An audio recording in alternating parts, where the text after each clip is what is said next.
Hi hello ನಮಸ್ಕಾರ, welcome to ಅಶೋಸ್ vlog Kannada. ಯಾರ್ಯಾರೆಲ್ಲ ನನ್ನ ಮುಖನ ಹೊಸದಾಗಿ ನೋಡ್ತಾ ಇದ್ದೀರಾ, ಪ್ಲೀಸ್ ಅವರೆಲ್ಲ ನನ್ನ ಪ್ರೊಫೈಲ್ನ ಸಬ್ಸ್ಕ್ರೈಬ್ ಮಾಡ್ಕೊಳ್ಳಿ. ಬಿಕಾಸ್ ಆಫ್ ನಾನು ಮಾಡೋ ಪ್ರತಿಯೊಂದು ಅಪ್ಡೇಟ್ಸ್ ಕೂಡ ನಿಮಗೆ ಫಸ್ಟ್ ಬರುತ್ತೆ. ನಾನು ಇವತ್ತು ಈವ್ನಿಂಗಿಂದ ಬ್ಲಾಗ್ನ ಸ್ಟಾರ್ಟ್ ಮಾಡಿದ್ದೀನಿ. ಅರೌಂಡ್ ಟೈಮ್ 7 PM ಆಗಿದೆ. ಸಾಮಾನ್ಯವಾಗಿ ಸಂಜೆ ಆಗ್ತಿದ್ದಂಗೆ ಏನಾದರೂ ಸ್ನ್ಯಾಕ್ಸ್ ತಿನ್ನಬೇಕು ಅಂತ ಅನಿಸುತ್ತೆ. ಅದಕ್ಕೆ ನಾನು ಮತ್ತು ನನ್ನ ಹಸ್ಬೆಂಡ್ ಸಲೂನ್ ಪಕ್ಕದಲ್ಲಿರೋ ಚಾಟ್ ಶಾಪ್ಗೆ ಹೋಗಿ ಸ್ನ್ಯಾಕ್ಸ್ ತೊಗೊಂಡು ಇಬ್ಬರು ಶೇರ್ ಮಾಡ್ಕೊಂಡು ನಿಮಗೆ ಇವತ್ತು ಒಬ್ಬರು ಸ್ಪೆಷಲ್ ಕ್ಲೈಂಟ್ ಬಂದಿದ್ದು. ಅವ್ರು ಯಾರು ಅಂತಂದರೆ, ನನ್ನ ಕ್ಲೈಂಟು ಅವ್ರ ಅಮ್ಮಂಗೆ ಫಸ್ಟ್ ಟೈಮ್ ಐಬ್ರೋಸ್ ಮಾಡಿಸ್ಬೇಕು ಅಂತ ಕರ್ಕೊಂಡು ಬಂದಿದ್ದರು. ಯಾಕೆ ಹೇಳ್ತಿದ್ದೀನಿ ಅಂತಂದರೆ, ತಾಯಂದರು ಮಕ್ಕಳಿಗೋಸ್ಕರ ಈ ಥರ ಸಣ್ಣ ಪುಟ್ಟ ವಿಷಯಗಳನ್ನೆಲ್ಲ ತ್ಯಾಗ ಮಾಡಿರ್ತಾರೆ.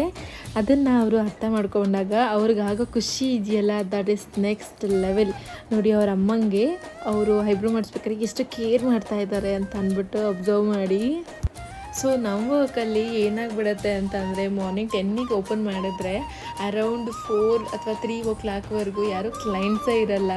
ಅದಾದಮೇಲೆ ಸ್ಟಾರ್ಟ್ ಆಗ್ತಾರೆ. ನಾವು ಇನ್ನೇನು ಕ್ಲೋಸ್ ಮಾಡಿ ಮನೆಗೆ ಹೋಗಬೇಕು ಅನ್ನುವಾಗ ಕ್ಲೈಂಟ್ಸ್ ಬರ್ತಾರೆ. ಈ ಕಡೆ ನಾವು ಸರ್ವಿಸ್ ಕೊಟ್ಟರೆ ಹಾಗೆ ವಾಪಸ್ ಹೋಗೋದಕ್ಕೂ ಆಗಲ್ಲ, ಯಾಕೆಂದರೆ ನಮಗೂ ಕೂಡ ಬಿಸ್ನೆಸ್ ಬೇಕೇ ಬೇಕಲ್ವಾ. ಸೊ ಸರ್ವಿಸ್ ಎಲ್ಲ ಮುಗಿಸಿ ಹೋಗೋಷ್ಟ್ರೊಳಗಡೆ ಅರೌಂಡ್ 9:30 ಆಗಿತ್ತು. ಇವತ್ತು 9 PM ವರೆಗೂ